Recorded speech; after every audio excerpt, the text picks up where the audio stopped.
When she entered the room, she started screaming. I got scared and turned her back on her. Seeing me, she started crying even more. What happened? Are you okay? I called her by the name of you and she started crying even more. My stomach is hurting, my baby is about to be born, hurry up and call the midwife. Hearing this, I lost consciousness. Seeing how much noise she made and what she was screaming, I immediately ran out of there. At that time, I did not even remember that this woman was my wife and today was the first night of our marriage. But at that time, I could not bear her pain and screaming, so I immediately came out. But before I came out, a woman entered the room. She was wearing black clothes. There were 4 or 5 other girls with her, but they looked quite young. They lifted my wife from her place, then put a big sheet over her so that no man could see her. Then they lifted her on a stretcher like a bed and took her out of there. I was left watching what was happening. As far as I knew, my wife was a noble and family woman. Then on the very first night of the wedding, she gave birth to a child. I followed my wife and the girls, but they had parked a car outside in which my wife was immediately put to sleep. Before I could run to the door of the car started and was running on the road. I was very worried. I looked at the women around me, everyone was standing in shock. The women who came to the wedding started talking about what happened. Why is this bride going to the hospital on the very first night of the wedding? I was also standing outside as a groom, no one could even suspect me. Now how could I answer anyone about what tragedy had happened? I was also a family and noble man.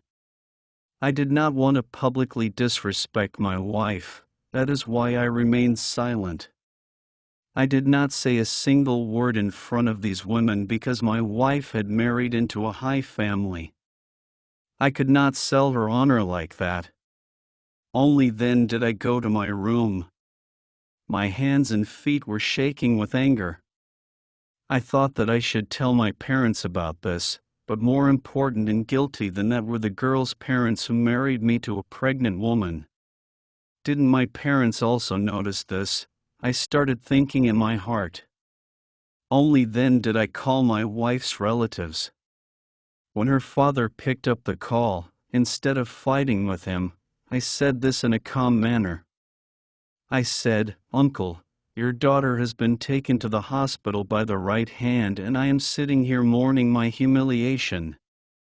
If your daughter was flirting with someone else, at least you would have told me." He said, "You were not crazy. What nonsense are you talking about? My daughter was perfectly fine. This cannot be happening." But just as he was talking, his wife came from behind and said, "He is right." Hearing this, his voice started trembling. He immediately hung up the phone. Now I was also convinced that my wife was with someone else out of hope and these people had only made a fool of me. I thought that I should go and divorce my wife right then and there. But before I could take any extreme step, my mother entered the room. She said, "Son, come out. There is no need to worry at all." I said, "Mother, my wife gave birth to someone else's child on the wedding night and I am not even worried." "What kind of talk are you talking about?" "Son, I understand your pain. But first you have to listen to us." "Okay, Mother, I have listened to you all my life and I will listen to you now. I am a toy. No one has ever thought of me or cared about me in my life." "Hey, why are you crying like a girl, son? I am talking about your well-being. Come out, Najean's parents have come to meet us. You also have to talk to them, they want to tell you something." "Mother, what should I talk to these people?" Now, like traditional parents, They will hold my feet and say, "Respect our daughter, forgive her mistakes, she is our only daughter," etc. Tell me, what rights do I have as a husband, and you, whose child she is giving birth to, come to your senses, son, there is no such thing. For now, do what your father is saying. What do you want, father? I asked mother. Father wants you to go to this girl in the hospital and first of all, ask about your wife's condition. Then pick up the child lying next to him, hug him, kiss him and adopt him in front of everyone. Amma, are you conscious? You are my parents, or should I go to the enemy and hug another person's child and adopt him? This cannot happen. I said, son, you will have to do what we are saying. You swear by us. Both mother and father came and said, you have to go now. If you do this, son, when you come home, I will tell you everything. I will do as you say. And we will not object to anything you say. After this, even if your heart is not satisfied, come home and divorce me. But for now, do what we are saying. Now, mother and father's words were such that I had to immediately say yes to their words. They had also said that if I was not satisfied, I could divorce my wife. So I said, okay, I will go to meet her on your request. So I left the house, and half an hour ago I reached the hospital. When I reached the hospital, I saw that there was no woman named my wife in the ward where my wife was admitted. No. I asked the doctor and he said that your wife is in a private room. I reached this private room, my heart was beating fast. May Allah grant that this is not true, but a lie. My wife, Allah showed me the joy of marriage after a long time, and now all this has happened. I entered the room with a slight moisture in my eyes. There were 4 or 5 girls there, and a boy was also standing there with me. The boy was not very handsome, he had a modest appearance. While looking at him, it seemed that he was very clever and smart. As soon as he saw me, he stood up in shock. Who are you, brother? I asked as soon as I entered. I am the father of this child. Seeing the big child next to my wife made my blood boil, but my mother and father had sworn that what we are saying is true. How did your child become this girl my wife, so the child also became mine? I said. So the man smiled devilishly and said, well, how did this happen? Your wife, Megan, must have cast some spell on you in one night. Saying this, he started smiling and then he tried to push me out of the room. I came out of the room and stood up. I started thinking how to deal with this situation. I started thinking that I should call my mother and father and tell them the whole situation, that the lady's lover has also come to take her child. But then I remembered my mother's oaths. I went back to the room. I said, if this child is yours, then you take it. I will take my wife back to her house because she is my wife and my honor. I have married, and the bond of marriage is not so weak that it can be broken in one fell swoop. Anyway, I love my wife very much. After listening to me, he became very angry. For a moment, he seemed not to be in this world. Then he went out in anger, stamping his feet. Tears were flowing from my wife's eyes. I picked up the child and placed it on the other side where a nanny was standing. I told her, keep this child with you, my wife cannot take care of it at the moment.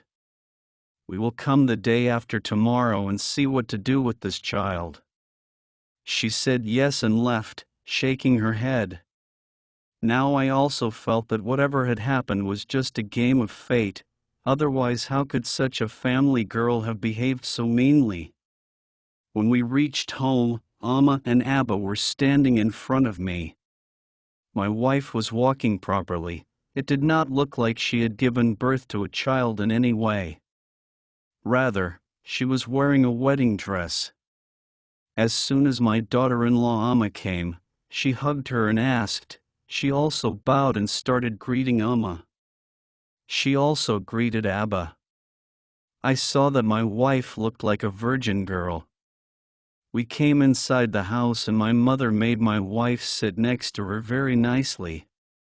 I was feeling very disgusted with my mother and father at that time that maybe my mother and father were being greedy for the rich daughter-in-law and were behaving well with her for no reason, which they should not have done. My wife had made such a big mistake, now she should be punished for this mistake. But my mother was making her sit as if she was a very pure and pious girl and a family daughter-in-law from our family. I understood very well that my mother and father also meant something by the dowry that my wife brought with her.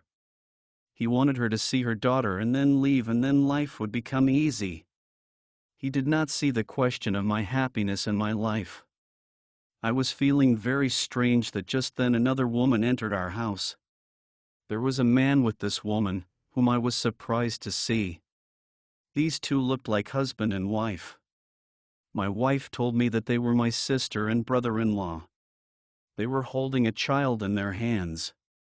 As soon as she came, she kissed my sister and started loving her and said, "Thank you very much, my sister. You have done a great favor on me. I will never forget this favor of yours for the rest of my life. I saved her and made you the source of it. If it were not for this child, I would have come home today after getting a divorce." She looked at her husband with suspicious eyes. "It's nothing like that, just don't talk about it unnecessarily," she said angrily, but he also seemed happy. "Now this son is our blood, our blood. We will raise him and never give him to you." My wife was smiling shyly looking at her. Suddenly my wife behaved as if she had just given birth to a child. She said, "Bring me some porridge, I am feeling very weak." But after hearing this, my mother immediately stood up and said, "Yes, yes, why not? I will go and bring my daughter-in-law some warm porridge right now. After all, my daughter-in-law has given birth to such a beautiful son." My mother said this and went to the kitchen. My blood started to boil again. This has happened to Amma. She has gone crazy after money. She has forgotten family and values. I also followed Amma into the kitchen. I said, "Amma, your mind is not broken. After giving birth to an illegitimate child, you are calling her daughter-in-law and blood children. What a spectacle. You had told me that when I come, you will tell me the whole story." "Yes, yes, son, I will tell you. Who am I running from? Be patient a little, let these people go, I will tell you the whole story. After knowing that, if your heart is not satisfied, then send your wife after them too." Okay. I was left gritting my teeth. One was the delicious smell of the yam and the other was the decision my wife had to make. I kept quiet. When I came out, everyone was looking at my wife with great admiration as if she had accomplished something.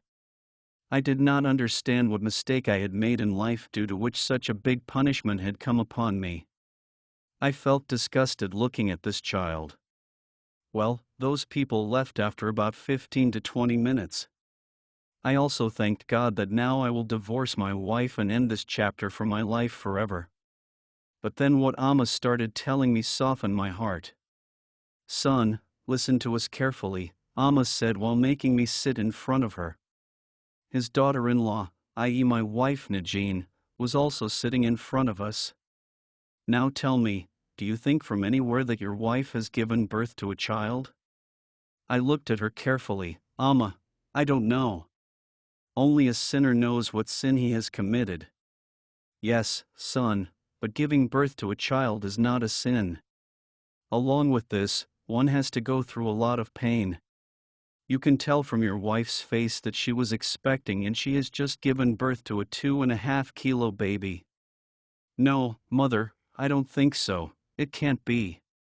And she had said with her mouth that my baby is going to be born. I got up in anger and stood up. Okay, son, sit down. We will tell you the whole story. Actually, that baby wasn't hers, the baby your wife gave birth to wasn't hers. Mother chewed on every word and said, Yes, I am not stupid. You will say that she is a pious woman, so I will accept it. I said sarcastically, Son, you just met that woman who you saw there, didn't you? Come on, Negan, tell her in your own words what was the matter so that her mind can cool down. My son is a very hot-tempered person. Mother looked at me. So Negan started. I know that you must have felt very bad about all this. No husband can tolerate such a thing. But you showed great courage. I don't know where to start this story. I was little when my elder sister got married. There was nothing dearer to me in this world than my elder sister. My mother was also often sick. I spent a lot of time with my elder sister.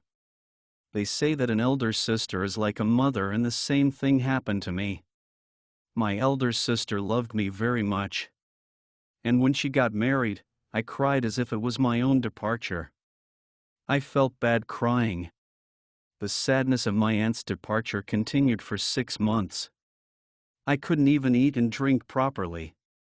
Gradually, I understood Aunt that her happiness had changed now and she was happier with her in-laws than with us. Only then did I start supporting her. But in those 2 years, Allah did not bless Aunt with children.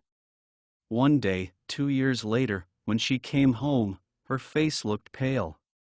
It seemed as if life had taught them a big lesson. And then they said that their mother-in-law was objecting to why they had no children yet. I made Baji sit down and there were tears in his eyes. I said, we will find some solution to this problem, don't worry at all. Baji was not sure that there could be any solution to this problem. I said, you should tell your husband that we should adopt a child. My sister said, okay, I will tell him this. But Baji's husband set a strange condition. He said, we cannot adopt someone else's child. Yes, if there is a child in your family who is your own blood, then I can think about it. Apart from that, I cannot adopt someone else's child and raise it. First Baji looked at his sister-in-law and brother-in-law, but they were serpentine women by nature. What could be expected from them? They flatly refused, saying, we will not give you our child. Only then did Baji say, what should I do now? My brother-in-law did not even hope that my sister would get any help from my father in this matter because obviously I was young at that time and there was no such possibility. Only then did I start insisting on my father to get me engaged or married. My father understood what I was saying. They looked for your relationship. You seemed nice and family-oriented, so my father arranged this relationship. I admit that I made a big mistake. I shouldn't have done this on the wedding night. Well, when I got married to you, I started showing it to my sister and brother-in-law that I was from Omid because we had met each other. My brother-in-law didn't have any objection to this and my sister shouldn't have either. I promised them that I would give them this child. But actually, where was I from Omid? You know, we had barely seen each other's faces, but because my brother-in-law didn't want to raise someone else's child, I lied and said that this child was ours. Then I went to the hospital and made such a big drama. My sister and brother-in-law also found out that I had gone to the hospital on the wedding night. While all the guests who came to the wedding also emphasized the same thing, when this word spread everywhere, my brother-in-law became convinced that this was the same child that I had said I was from Omid. What happened next? My sister and brother-in-law immediately reached the hospital. They took the child in their hands and then took him with them and left. My father was very shocked by my statement. He might have had a heart attack, but thank God your parents took care of the matter in time. Otherwise my life would have become hell. Where would I go? I had heard a lot of praise about you. I had heard that you were not an angry person. But when I saw your behavior, I doubted that you might turn out to be like other men. And then you would divorce me or never trust me after this matter. That is why I wanted to take one last test of your patience. In the hospital, I called a boy, made him stand in the room and asked him to tell you that this child is his. I just wanted to know if I tell you the truth, will you accept me or will you continue to taunt me for the rest of your life? Why did I need this accusation? All this was just to know your intentions and the state of your heart. Now if you have forgiven me, we can start our lives anew. Otherwise, I will be responsible for every decision you make. Ready. Saying this, my wife bowed her head. I was very angry, but I felt something wrong in what the boy in the hospital said. I didn't say anything to my wife at that time, but later I got information about the boy. It turned out that he was a staff there and he had never had any affair with any girl, nor had he been involved in any wrongdoing. Then I believed in my wife. After that, we started a new life. Now, mashallah, we have our own children and I love my wife and children very much. I am also happy that due to my wife's patience and courage, her sister's house is also being rebuilt. If you liked this story, then like the video and definitely subscribe to our channel for more such true and educational stories. Thank you for listening to the story. See you in the next video. Until then, God bless.